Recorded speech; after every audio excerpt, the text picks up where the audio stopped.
Hello everyone, welcome back to another episode of Manga Storian. My name is Benny. I go by Comic Storian / Manga Storian, and I read a lot of American comic books and manga. On this channel, I go through all the various manga and anime that I have been reading, and today we're going to be talking about One Piece, chapters 870 to 885. For those who are new to the channel, don't know why you're starting with this video, but I am reading the manga, not watching the anime, meaning my pronunciations might be a little bit off, and I don't have to deal with the anime filler. I prefer to read it this way. I feel like I can get more to the point in what's going on. We've also recently started doing less chapters so that I can be more honed in on what I want to talk about instead of trying to cram 40 chapters into it. So let's not waste any more time. Let's get into chapter 870. So when I last left off, we were inside of Capone's castle state, turned himself into a castle, which allowed everybody to hide out inside of him and get away from Big Mom and all of Big Mom's groups. Well, we start figuring out what the next plan is. I found it interesting that since they got Sanji back and helped Sanji save his family, that Luffy and crew just wanted to leave. Brook got the pawn glyph, so we got the rubbing we needed. We got that done, and Luffy and them were like, we should just go. We accomplished our goal. Capone didn't want them to go, the gangster guy. He wanted them to help him out, but it was decided to eventually everyone would separate and go their own ways, with Luffy's crew leaving.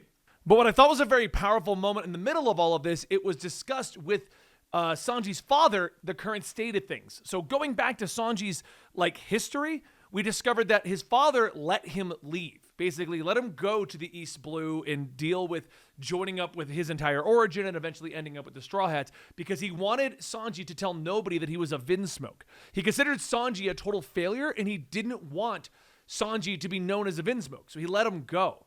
So we have this moment where Sanji denounces his true father, basically claiming that the old man, the old chef that taught him how to do things is his father. And I can't remember that guy's name right now, but he keeps coming up, but they don't really reference his name. They just show him. And I know him. He's the old man that showed Sanji. He's from all the way back at the Barati. I can't remember his name. And I forgot to look it up before the video. But while all of this is going on, another plot point that I forgot even happened from Fishman Island was the Tamat. It's like Tamate chest. It's like a treasure chest. So back in Fishman Island, when Luffy ate all of the food for Big Mom, he offered all of the treasure that Fishman Island was going to give him to Big Mom. What we discovered is that the Fishman Island king didn't know that this super secret chest that was rigged to explode was in the treasure given to Luffy, which then, of course, was given to Big Mom. So I had completely forgotten that was a plot point that we were dealing with and was going to be going on. So, of course, Big Mom with all the treasure finally opens up the chest, big explosion, and the cake chateau comes crashing down, and we basically get to see Big Mom and all of her crew just take the hit. The wedding is ruined, the wedding cake is ruined, the chateau is ruined, Capone is able to finally get out of there, Luffy and crew are able to get out of there, and that's when things get even weirder. So Big Mom goes on a rampage because she never even got to taste the cake. So she wants this wedding cake that she doesn't even know what it's going to taste like. I also put a note down that Caesar got his heart back finally. I was actually thinking about this. Did Caesar become like an unofficial crew member? Because he's been hanging out now since... What was the one? It was Vegapunk or whatever. He's been hanging around nonstop since that point. They've all been forcing him to, but he has been around. So I found that to be kind of interesting that he finally got his heart back and he's finally free to go do what he wants to do and get out of everything. And hasn't showed back up in the 15 chapters that I read here. He just left. Big Mom goes on this rampage. The crew starts running away from Big Mom trying to figure out a plan. Now, this was 7 chapters worth of stuff, and I felt like not a lot of stuff was going on. But what I did find interesting was the chapter, which I wrote the name down, Pudding coincidentally shows up. Now, Pudding shows up, and as we've now discovered, Pudding was going to marry Sanji, and Pudding has a third eye, and she was going to kill Sanji. But Sanji loves her third eye, and that gave her a mix of emotions. Now, I thought it was a funny moment at the wedding, but they've decided to Oda's decided to carry on the conflicting emotions of Pudding, which I found to be hilarious. She finds Sanji so sweet and she wants to take care of him and oh my god, and but he needs to die and she's gonna do it herself, but he needs to help her out. And I found this back and forth with Pudding hilarious. It feels like her personality snapped and now she just has 2 personalities. And Sanji's just on board with liking her as is, which is making this worse for her because she wants to appreciate him liking her as is and everything. The whole sequence with Pudding and Sanji, I just found hilarious. The whole thing is just funny. And to make it even better, they decide that they need Sanji's cooking abilities in order to make the cake again, because it's decided the only thing that will stop Big Mom is to remake the wedding cake. Who can make the wedding cake? Sanji can. Sanji can do it. Sanji is an expert chef. He will have this in the bag. So even at that moment, it was Pudding and the other sister. She looks just like Lola. So in my head, every time I see her, I think Lola, even though they've given her a name. But I think Oda just like drawing that design, which I find hilarious. It's also, as a side note, I feel like Lola was not this important. When he was devising Lola back in Thriller Bark and her mom and everything, I don't know what it is, but nothing about how important she has become feels like it was intended. It feels like a way to just kind of link Thriller Bark to this, and he found a fun way to bring back the character of Lola and kind of incorporate her into Whole Cake Island. But what I love about bringing back Lola and incorporating her is he didn't actually bring back Lola. Lola hasn't shown up once, but she's like this major talking point for the entire Big Mom family. And I just find that hilarious because there was no indication that she was in this role or manner or anything back in Thriller Bark. And I am strongly in the camp of, I'm pretty sure Oda just found a fun character that he enjoyed drawing and wanted to redraw her, and he didn't, and he wanted it. So in order to redraw her, he needed to link her to the family. So they've made her the runaway child that has messed up everything for Big Mom. I don't know if that's true. I don't know if other people have that same theory. It's just how I felt about it. He didn't want to redraw Lola as a part of this adventure without linking her family-wise, so it would make sense that someone looks like Lola, because Lola looks too unique. You can't just redraw Lola as a random person in a town and nobody go, wait a minute, that's the girl from Thriller Bark. Anyway, we go back to Pudding telling him he's got to meet up with them at Cacao Island or Cocoa Island or however it's pronounced. And he's, instead of running, just jumps on the magic carpet with them. And then they wrap Pudding up so that she can't interfere with Sanji, which just makes it even better because of her conflicting emotions right now. But this is my first kind of complaint about this whole Cake Island thing. So we then move over to Pedro. And Pedro is going to sacrifice himself to save the crew and allow them to escape. And they tried to make Pedro's sacrifice really big, really meaningful, really impactful.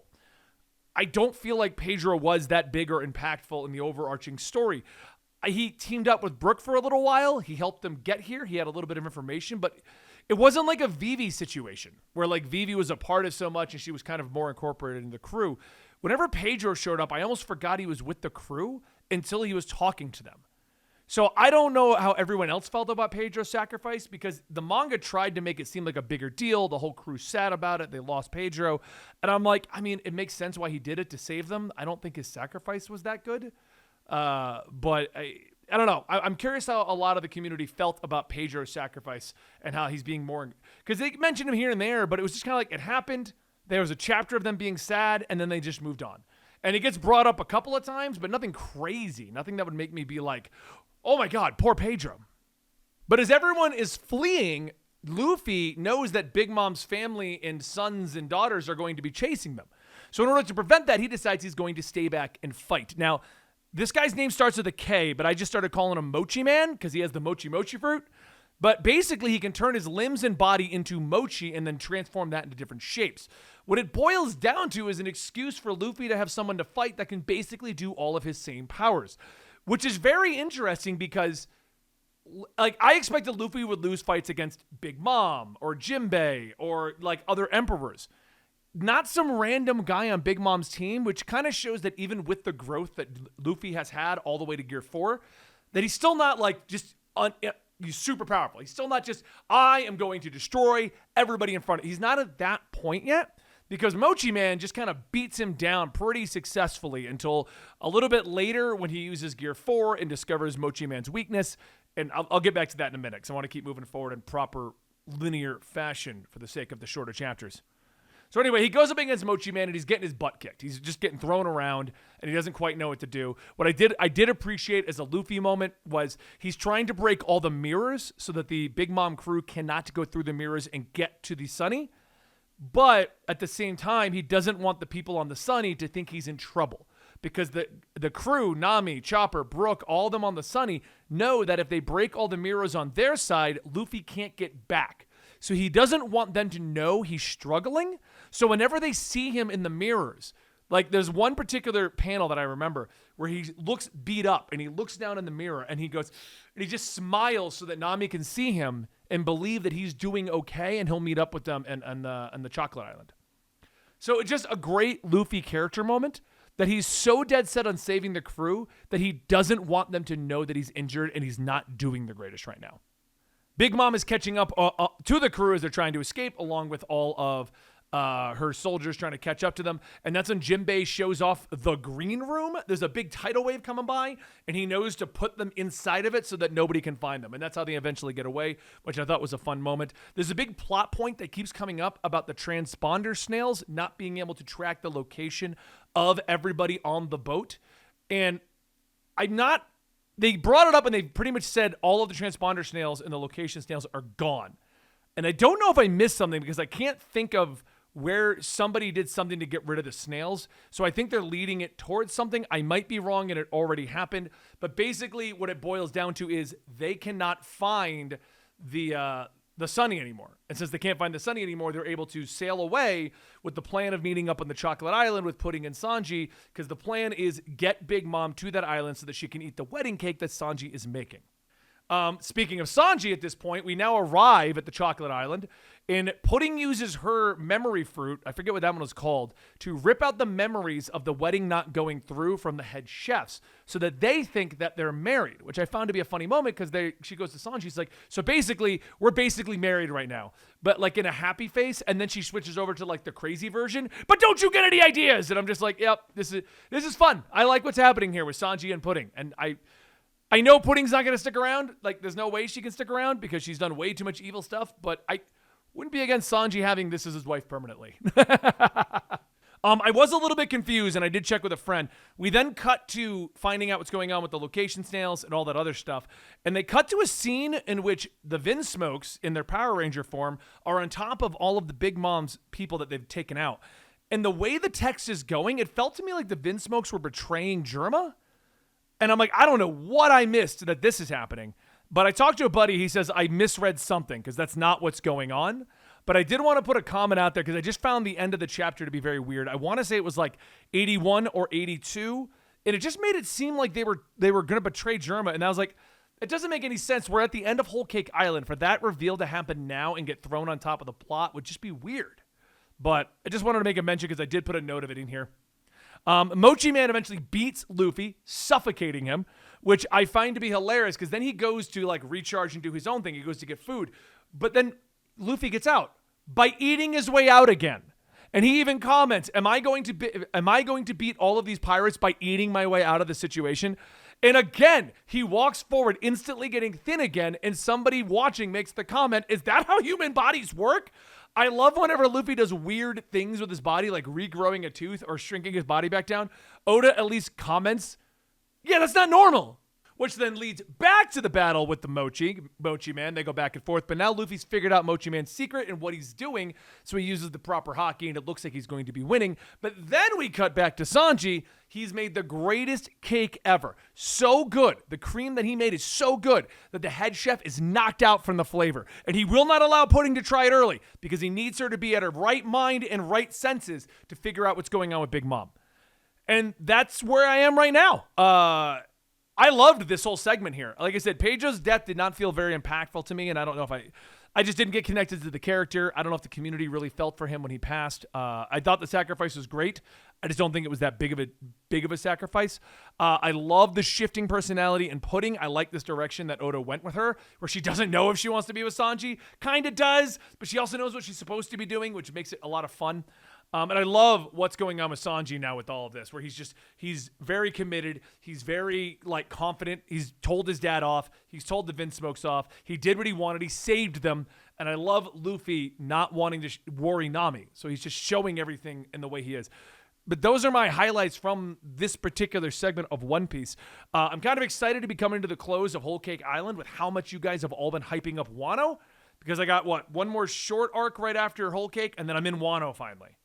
So, and from what I understand, Wano is very, very long. So, we'll be doing Wano for a while. Yeah. But I hope you guys enjoyed. Thank you so much for joining me here at Manga Storian. Don't forget to like, subscribe, check out the channel frequently as I'm trying to talk about all kinds of anime, all kind of manga, and really ramp this channel up. And we can only do it with your help in this amazing community. Thank you so much, and I'll see you next time.